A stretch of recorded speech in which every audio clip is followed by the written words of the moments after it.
કામ કઠણ છે, નથી સહેલું. બહુ લાંબો ઉત્તર આપ્યો. આજે વૈશાખ સુદ એકામ છે, શનિવાર છે, તારીખ 18/4/2026 વર્ષ છે. આપણે કાલે સાંભળી ગયા મુનિ બાબાનું ચરિત્ર, અને બ્રહ્માનંદ સ્વામીને આ પ્રશ્ન પૂછે એ સહજ વસ્તુ છે. કારણ કે બ્રહ્માનંદ સ્વામીએ જ મુનિ બાબાને નિશ્ચય કરાવ્યો હતો, અને નિશ્ચય તો સુરતમાં કરાવ્યો હતો. અને નિશ્ચય કરાયા પછી વાત એમ હતી, બ્રહ્મ સત્ય જગત મિથ્યા, આ સૂત્ર ઉપર મુનિ બાબાએ ચર્ચા કરી. ત્યારે એ ઉત્તર આપવા માટે એને સામે વિરોધ પક્ષમાં જીવો નિત્યો નિત્યાનમ ચેતનો ચેતનાનમ એકો બહુધિતા કામમ, આ સૂત્ર સામે એને કીધું કે એવું ન હોય. ભગવાન તો સદા સાકાર છે, ભગવાન નિરાકાર છે જ નહીં. એક સત્ય બ્રહ્મ કહો છો એમ નથી. પછી એને સ્વામિનારાયણ ભગવાનનું નામ લીધું. અત્યાર સુધી સ્વામિનારાયણ ભગવાન કોણ છે અને હું કોનો શિષ્ય છું એ પણ નથી બતાવ્યું. હવે આ પ્રશ્ન જ ઉપર થયો એટલે બ્રહ્માનંદ સ્વામી કે હવે કીધા સિવાય છૂટકો નથી. એટલે બ્રહ્માનંદ સ્વામીએ કહ્યું કે આ મત સ્વામિનારાયણ ભગવાનનો છે, અને હું સ્વામિનારાયણનો છું, અને સ્વામિનારાયણે જ મને અહીંયા કને તમારી પાસે ભણવા મૂક્યો છે. અને પછી તો છંદ ને છપાઈ ને ચોપાઈઓને એવા લલકાર્યા. બ્રહ્મ મુનિ બાબા મંત્રમુગ્ધ થઈ ગયા. આ હા ક્યાં બહાતે. અને પછી એને એમ થયું કે અલા બ્રહ્મુનિ આટલા વર્ષ મારા પાણીમાં ગયા, આટલા વર્ષ આવું ભગવાનનું છે. જેમ કે સુખદેવજીએ વર્ષો સુધી જંગલમાં જઈને સાધના કરી, પણ જ્યારે નારદ મુનિ આવ્યા અને નારદ મુનિ બરહણા પીર નટવર વપો કરણીઓ કરણીકારમ આ શ્લોક બોલ્યા, બિભ્રત પુષમ આ શ્લોક બોલ્યા, ત્યારે કીધું હું અહીંયા કેમ બેઠો છું, આ જંગલમાં શું કરવા બેઠો છું? આવું જ ભગવાનનું સ્વરૂપ છે તો અહીં ક્યાં બેસી રહેવાની જરૂર છે? અને ત્યાંથી ભાગ્યા. અને મુનિ બાબા ઉતાવળા થઈ ગયા, અને તે જ ઘડીએ એ ઓરડો આખો તેજથી ભરાઈ ગયો. તેજનો બહાર નીકળ્યો. નક્કી થઈ ગયું સ્વામિનારાયણ ભગવાન છે, તે સિવાય આ શક્ય નથી. અને તે સિવાય આની પાસે અસ્ખલિત એવી વાણી ન હોય. ગજબ. અને બ્રહ્મુનિ તો કવિ છે, એ તો દુનિયાના પ્રસિદ્ધ કવિ છે. સર પર સધર અનુતર એ જે છંદ રેણકી છંદ લખાયો છે પંચાળામાં, અત્યાર સુધી એની કોપી કરનારા નથી મળ્યા. હજી પરોક્ષવાળા પણ આજ સર પર સધર અમરતર કરું કર વરધર મેલ કરે, આ જ શ્લોકને આ જ છપાઈ રાણકી છંદને વાગોડ્યા કરે છે. પણ એનો જોટો બનાવી શક્યા નથી, એનો જોડ કરી શક્યા નથી, એના જેવો છંદ કોઈ બરી ગાઈ શક્યા નથી. બહુ જબ્બર વર્ણન કર્યું છે મહારાજના મુગટનું ને આભૂષણોનું ને કહેવાનું. આવી એની કવિત્ય શક્તિ હતી બ્રહ્મુનિની. અંજાઈ ગયા બ્રહ્મુનિ. હવે મને એ કહો કે આપણે વહેલી તકે સ્વામિનારાયણ ભગવાનનો સમાગમ કરીએ, એને મળીએ. આ પ્રગટ ભગવાન બિરાજે જ છે તો પછી એનો સમાગમ કેમ ન કરી લે? એટલા પાણીમાં શા માટે વર્ષ જાય? મેં તો ખોટા મારા વર્ષો જવા દીધા. હવે એને એ કંઈ એવું નહોતું, નાસ્તિક નહોતા બ્રહ્મુનિ, નાસ્તિક નહોતા. બ્રહ્મુનિના હજારો શિષ્યો હતા. મેં કાલે વાત કરી તેમ હજારો શિષ્ય હતા, પણ જગત મિથ્યા અને બ્રહ્મ સત્યનો સિદ્ધાંત આ બધાને સમજાવતા હતા. અને પછી જ્યારે બ્રહ્મમુનિએ સ્પષ્ટીકરણ કર્યું ત્યારે શ્રીજી મહારાજને મળ્યા. હવે મેં તમને કહ્યું તેમ કાલે મળ્યા એટલે પછી સંશય થયો. કેમ થયો? તો કે મહારાજે ચાલુ સભામાં બાજરીનો રોટલો ને દહીં મગાવ્યું અને ખાવા લાગ્યા, અને કોણીએ રેલા ઉતારતા જાય અને ચાટતા જાય. અરે આને બ્રહ્મુનિએ પાછું કીધું કે મહારાજ મુનિબાઓ આવ્યા છે, અને મુનિબાઓ થોડા સ્વાભિમાની છે, ભણેલા ગણેલા છે, ખટદર્શન આચાર્ય છે, કોઈ સામાન્ય નથી. આપણને બહુ મોટો સમુદાય માને છે, એનું સન્માન કરજો જરા. એટલે મહારાજે તો એ કોઈની સાથે વાતોચીતો કરતા રહ્યા. અને મુનિ બાબાએ કહ્યું, બ્રહ્માનંદ સ્વામી કહ્યું, મહારાજ મુનિ બાબા આવ્યા. મુનિ બાબા. મહારાજ કે મુનિ બાબા કોણ વળી? લે, અત્યાર સુધી ભેંસ આગળ ભાગવત થઈ ત્યારે મુનિ બાબા કોણ? મારે કે કોણ મુનિ બાબા? લે, પાણી ઉતરી ગયું. આને શું કહેવું? અને એમાં પાછું આ ચરિત્ર કર્યું. મુનિ બાબા કે ટાઈમ બગાડ્યો, આને ભગવાન કહેવાતો. ગયા પછી તો જીવા ખાચર પાસે ને હરજી ઠક્કર પાસે સન્માને બ્રહ્માનંદ સ્વામી જાળવી રાખવા માટે સન્માને કરાવ્યું. પાછું સાંજે પાછી મારી મચોડીને લાવ્યા અને એ જ તકીઓ લઈને ફેર્યો તો નિશ્ચય કરાવી દીધો. એને શું વાર લાગે? ઘટઘટનું જાણનારો છે, એને શું નિશ્ચય કરાવતા વાર લાગે? અને સમાધિ કરાવી. આ હા, પછી તો ઓહો ઓહો થયા સિવાય બીજું કંઈ રહે. કાલે મેં ઝવેર ભગતની વાત કરી. ઓહો ઓહો ઓહો 9 દિવસ મહારાજ સાથે રોકાયા અને કે મહારાજ મને કંઠી પહેરાવો, તમારો આશ્રિત કરો. મહારાજ કે લ્યો આ વર્તમાન ધરાવી દઈએ, ડ્રેસ એને રાખજો, કારણ કે તમારા આશ્રિતો બીજું પાછું છોટકી જાય. ડ્રેસ બદલાવે ને તો આ 10,000 માનતા બંધ થઈ જાય. મુનિબાઓ બગડી ગયા. એટલે મહારાજે સંન્યાસીને સંન્યાસીનો ડ્રેસ રહેવા દીધો, વાનપ્રસ્થને વાનપ્રસ્થનો ડ્રેસ રહેવા દીધો. એમાં ફેરફાર મહારાજે કર્યું નથી. બસ આ કામ મહારાજે કર્યું. એટલે અહીંયા પ્રશ્ન લાગ્યો કે મુનિબાવાને સંશય કેમ થઈ ગયો? આને ભગવાન કહેવાતા હશે? શ્રીજી મહારાજ કહે છે, લ્યો અમે એ પ્રશ્નનો ઉત્તર કરીએ. જાજી વાર વિચારી રહ્યા પ્રશ્નનો ઉત્તર કરીએ. જે વેદ પુરાણ મહાભારત સ્મૃતિ આદિ શાસ્ત્ર તેને વિશે ભગવાનનું સનાતન અનાદિ દિવ્ય એવું જે મૂળ રૂપ પોતાના અક્ષરધામમાં રહ્યું છે એમ કહ્યું છે. દરેકમાં આ વર્ણન છે. વેદમાં વર્ણન છે, મહાભારતમાં સુખદેવ વ્યાસજીએ વર્ણન કર્યું છે. ન દત્ત ભાષ્યતે સૂર્યો ન શશાંકો ન પાવક. એના ધામ કોઈ અવિનાશી છે. સુખ જ્યાં સુખ ત્યાં નહીં, દુઃખનો લવલેશ, આવું ભગવાનનું ધામ છે. એવું જે દિવ્ય જે મૂળભૂત પોતાનું અક્ષરધામ કહ્યું છે. અને તે ભગવાન કેવા છે?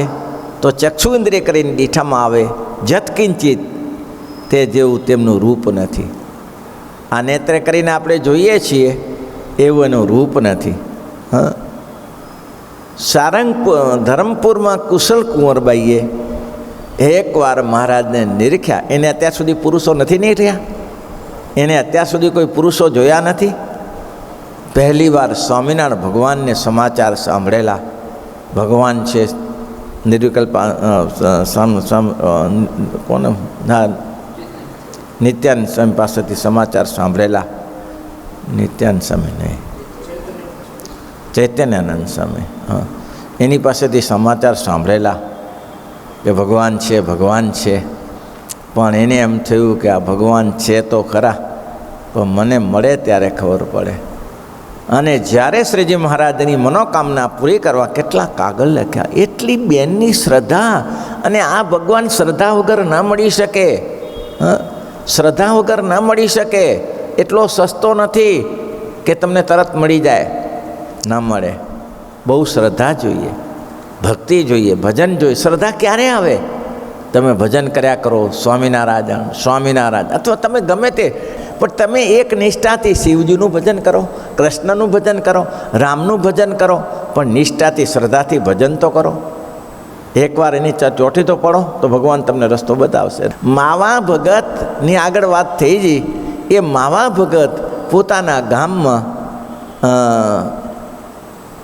થોર ગામ કરીને એને બાજુ કાઠિયાવાડમાં છે, થોરિયા એવા ગાની, તે આખી જિંદગી કામ પતે એટલે પીપળાને ચક્રો માર્યા કરે. શ્રી રામ શ્રી રામ શ્રી રામ શ્રી રામ શ્રી રામ એમ કહેવાય છે કે ચક્રો મારતા મારતા પીપળાને પ્રદક્ષિણા કરતા હતા અને ભગવાનનું નામ ઉચ્ચારણ કરતા હતા. થયું શું? શ્રી રામ કરતા થયું શું? મુક્તાનંદ સ્વામી મળ્યા. ક્યાંક ને ક્યાંક રસ્તો મળી જશે. તમે આદર તો કરો. તમે આદર જ નહીં કરો તો શું થશે? રસ્તો મળી જશે તમને. નિષ્ઠા રાખો. આજે નહીં ને કાલે એ ભગવાન મને મળશે. શ્રી રામ. મુક્તાનંદ સ્વામી કે ભગત જેનું ભજન કરો છો ને એ પ્રગટ બિરાજે છે. હે સ્વામી, એ ભગવાન પ્રગટ બિરાજે છે? તો હા, ક્યાં છે? ગઢપુરમાં. આજે ને આજે ચાલો. અને મુક્તાનંદ સ્વામી લાવ્યા ત્યારે મહારાજ માંગરોળમાં હતા. મહારાજ ત્યારે મેઘપુરમાં હતા. મહારાજનું દર્શન કર્યું એકવાર અને મનોવૃત્તિ ખેંચાઈ. કરેલું ભજન નડે ભાઈ, કાંઈક તો કરવું પડે. વિદ્યાર્થી અભ્યાસ કરતો હોય અને હમણાં વાંચે જ નહીં અને પરીક્ષામાં કે બધું યાદ આવે, તારો બાપો યાદ ના આવે. અભ્યાસ કર્યા સિવાય યાદ આવે? હા, અભ્યાસ તો કરવો પડે ને તમારે. મન મૂકીને અભ્યાસ કરવો પડે, પછી બધું સડસડાટ આવશે, બધું સામે દેખાશે. પછી એ માવા ભગતે મહારાજની મૂર્તિ જોઈ અને કેવી કટોકટીમાં જોઈ, પછી ના જાય. હા, કારણ કે ભજન કરેલું હતું, એને સંશય ના થાય. મુનિબાબાને સંશય થવાનું કારણ ભજન નહોતું. હતા મોટા, વિદ્વાન હતા, ભજન નહોતું. સંશય ન થયો માવા ભગતને. હવે મૂરજી ત્યારે જ મરાયો, મૂરજી લોહાણો પાર્ષદ મહારાજ, અંગત પાર્ષદ મેઘપુરમાં જ મરાયો. અને કોઈએ કીધું કે મહારાજ બીજી તો વાત બરાબર, પણ આ માવજી ભગત હમણાં જ આવ્યા છે અને સંતે નવા જ આવ્યા છે, એ સંશય થશે. મારે કંઈ સંશય થાય એવું છે જ નહીં, કારણ કે મુક્તાનંદ સ્વામીનો નિશ્ચય છે અને એને આખી જિંદગી મારું ભજન કર્યું છે, એને સંશય ના થાય. કોઈ સંશય થયો? અને કેવી એક મહારાજનું દર્શનની મૂર્તિ દર્શન યાદ કરી અને કેવું મન ચોંટી ગયું, કેવું ચોંટી ગયું, કેવી નિરાવણ સ્થિતિને પામી ગયા. આપણે જોઈએ કે પેલી બહેનો સાંખજોગી બહેનો પૂજા જતી હતી યાત્રા કરવા, ત્યારે ગુણાતીતાન સ્વામી માવા ભગતને કહ્યું કે માવા ભગત તમે જરા જાઓ એને યાત્રા કરી આવો. હવે એને તો મનમાં એમ હતું કે એ મહારાજની વાર્તા થશે ને કથા વાર્તા થશે ને શ્રીજી મહારાજના ચરિત્ર ગવાશે ને હવે આ ગાદીવાળાને જોડે એની સાથે આ બધું ગમગપોડે ચડ્યા, આનું આમ થઈ ગયું ને તેનું આમ થઈ ગયું ને આ ખેતમાં આમ છે ને તેમ છે ને. માવા ભગત કે આમાં મારું મન ઠેકાણું નહીં પડે. કેમ? નિષ્ઠા એવી ઇન્દ્રિયો ખેંચી લીધી, શ્રવણ ઇન્દ્રિય ખેંચી લીધી. શ્રવણ ઇન્દ્રિય ખેંચી લીધા પછી જાય ક્યાં? બંધ થઈ ગયું. હવે ના તો બાથરૂમ જવું તો ગાડી ઊભી રાખે, સાંભળે કોણ? શ્રવણ ઇન્દ્રિય ખેંચી નાખી, સાંભળે કોણ? હવે કે ઉતારો કરો તો એની ખબર ન પડે. ચક્કર મારીને પાછા આવ્યા ત્યારે બહેનોએ કીધું કે મહારાજ આવો સ્વામીને આવો ભગત ક્યાં મૂક્યો? હા, આવો ભગત ક્યાં મૂક્યો? કાંઈ ભલી વાર ન લાવ્યા, ચક્કર મારીને પાછા આવ્યા.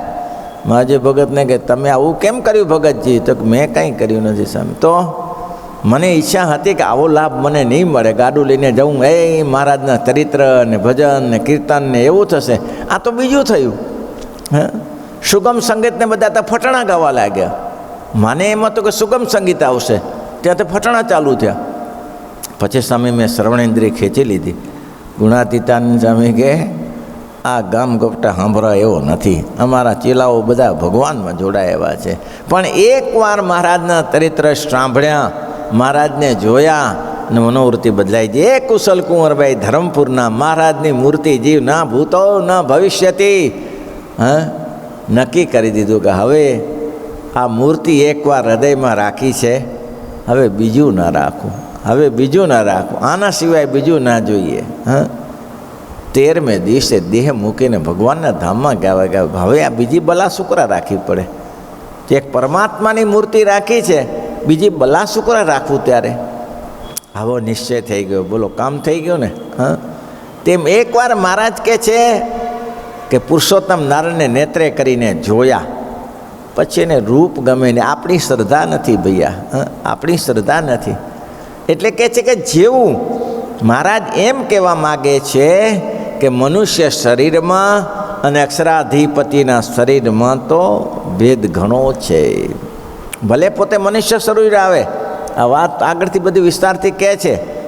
અહીં તો ખાલી એટલું જ કીધું કે જેવા ભગવાન અક્ષરધામમાં રહ્યા છે ને જુઓ છો, એનો જે ભગવાનના દર્શન કરી અહીંયા જે તો પેલું નેત્રે કરીને દર્શન કરો છો એવુંથી નથી, અલૌકિક છે. શબ્દ સ્પર્શ રૂપ રસ, અને જેવો આ જગતનો શબ્દ છે એવો ભગવાનનો શબ્દ નથી. એના શબ્દમાં તો ભગણગલા ખપી ગયા, ભલભલા ખપી ગયા. તમે કલ્પના કરી જુઓ, અમેરિકા ત્યારે જરો છોકરાએ ના કીધું, પેલો મણિબેનના ભાઈનો છોકરો, રમેશનો છોકરો, કે કલ્પના તો કરો 5.5 ફૂટની કાયા, 5.5 ફૂટની કાયા શ્રી સહજાનંદ સ્વામીની. હવે આને બધાય મૂર્તિ જોતો જોતા કીર્તનો કર્યા. બધા સંતો મૂર્તિ જોઈને જ કીર્તન કર્યા છે ને, મૂર્તિ જોતા ગયા હશે ને કીર્તન કર્યા હશે. અલ્યા હજારો પદ લખાઈ ગયા.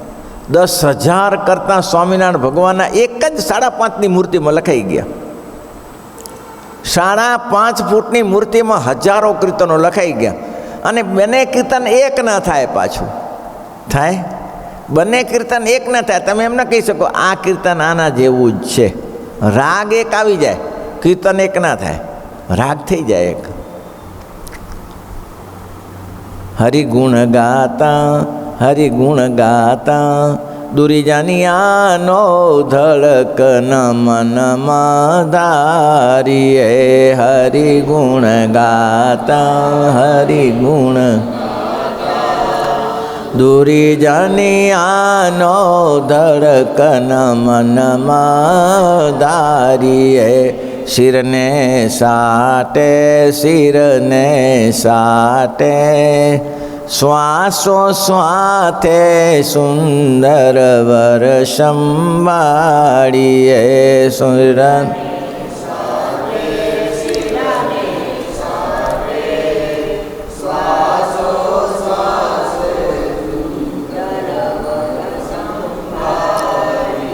આ કીર્તન સત્સંગ વિના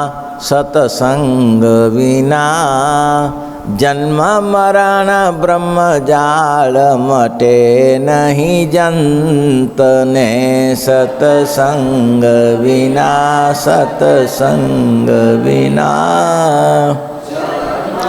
રણ બ્રહ્મજાળ મટે નહીં સંતને મન માનતજી તે માટે શરણે જઈ રહીએ સંતને મન માનતજી તે માટે શરણે જઈ રહીએ સંતને. રાગ એક જ છે, બે કીર્તનનો રાગ છે ને, અને બે ઉપદેશાત્મક કીર્તન છે. બે કીર્તનમાં રાગ એક જ છે અને બંને ઉપદેશ કરતા કીર્તન છે, પણ હાથી ઘોડાનો ફેર છે. બોલો, કરનારાની કિંમત છે ને ભાઈ. જુઓ, પહેલો ઉપદેશ કયો, પહેલાં કઈ બાજુનો દૃષ્ટાંતો મૂક્યા, આ કઈ દેશ પહેલાં પ્રકૃતિના દૃષ્ટાંત છે. કયા? સત્સંગ વિના જન્મ મરણ ભ્રમજાળ ટળે નહીં જંતને, એ પ્રકૃતિના દૃષ્ટાંત છે. અને જ્યારે શિરને સાટે શ્વાસોશ્વાસે સુંદર વર સંભાળીએ એ છે આ વ્યક્તિઆત્મક કીર્તન છે. જુઓ પ્રહલાદે પડનવ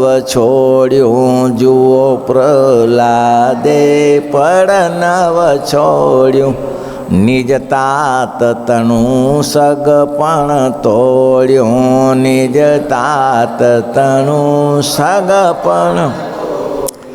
દ્રઢ કરી મોહન સંગ મન જોડ્યું,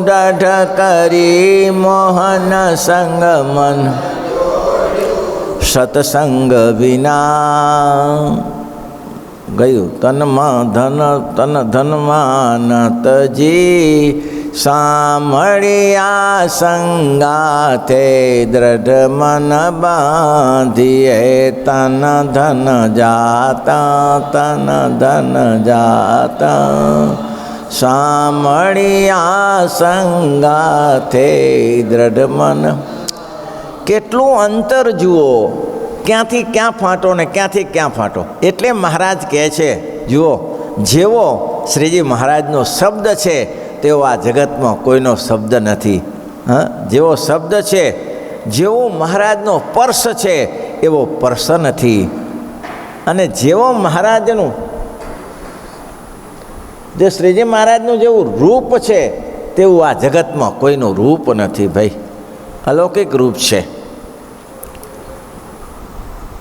આમ એનો જેવો પર્શ, કેટલું બધી પાંચે ઇન્દ્રિયોની વાત કરી, અહંકાર અંતઃકરણની વાત કરી કે જેવો એનો રૂપ છે તેવું રૂપ નથી. જેવું એનું શબ્દ છે એવો શબ્દ નથી. શબ્દ સ્પર્શ એનો જેવો સ્પર્શ છે એવો તો સ્પર્શ નથી. શબ્દ સ્પર્શ રૂપ એનું જેવું રૂપ છે તેવું રૂપ નથી. સામાન્ય રીતે એકવાર મહારાજની નિષ્કુળાનંદ સ્વામી કહે છે કે એકવાર મહારાજને ભેટીએ તો ઇન્દ્રિયો અંતઃકરણમાંથી કામ ક્રોધાદિક વિકારો નીકળી જાય. હું મહારાજનું રૂપ છે ભાઈ, એવો સ્પર્શ છે મહારાજનો. એ કલ્યાણજી અને ડાયા બાપ દીકરો બે ગઢપુરમાં બેઠા હોય અને મહારાજની વિશાળ સભા ચાલતી હોય, અને એ સભામાં હજારો માણસો, આ મોટો અન્નકોટ ઉત્સવ હતો, અને અન્નકોટના ઉત્સવમાં એ લોકો હજારો આવે ને મહારાજના દર્શન કરીને જગ્યા થાય. હવે આગળ જગ્યા નહીં એટલે આ ભજન કર્યા કરે, અખંડ આમ ચિંતન મહારાજની મૂર્તિને જોઈ રહે, અને જેમ જેમ જગ્યા મળે તેમ આગળ ખસતા જાય અને છેક મહારાજ સુધી, પાછળથી છેક મહારાજ સુધી પહોંચી ગયા. ત્યારે મહારાજે મુક્તાનંદ સ્વામી આ કલ્યાણજીએ ને ડાયાએ દર્શન કર્યું. હો, અમારું કોઈ દર્શન કરે ને તો આના જેવું દર્શન કરે. આ કલ્યાણજીએ જે અમારું દર્શન કર્યું ને એવું કોઈ દર્શન કરે. ત્રીજી વાર માર્યા મહારાજ કે આ કલ્યાણજીએ જેવું અમારું દર્શન કર્યું ને એવું દર્શન, બસ દ્રષ્ટિ નિરાવરણ થઈ જાય, અખંડ મૂર્તિ યાદ રહી છે. બોલો આટલી વાતમાં કેમ કોઈ મન દઈને ચિંતન તો કરે, એક ધારા ચિંતન તો કરે એની અંદર. કેવું કેવું સરસ લખ્યું, વચનામૃત મૂડી છે ભાઈ આપણી, એવું દર્શન તો કરે અને પછી દુનિયા તૂટી જાય. કલ્યાણભાઈ તો ધામમાં ગયા. ગુણાતીતાનંદ સ્વામી ડાયાને કીધું, એના દીકરા ડાયાને, ડાયા આપણે વડતાલ જવું છે તો ચાલો આપણે સાથે જઈએ. સારું, ગયા.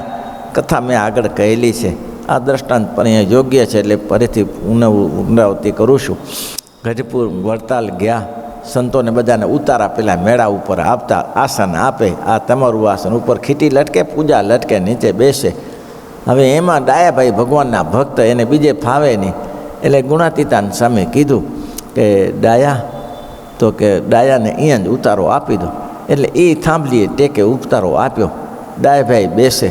7 દિવસ રહ્યા, 7 દિવસ ઉત્સવમાં રહ્યા.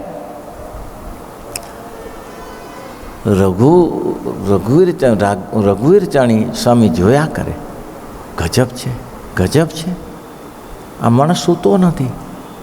અખંડ સ્વામિનારાયણ, અખંડ સ્વામિનારાયણ, અખંડ ઊંઘ નથી, અખંડ સ્વામિનારાયણ, થંભલાને ટેકે અખંડ સ્વામિનારાયણ, સ્વામિનારાયણ, સ્વામિનારાયણ, સ્વામિનારાયણ.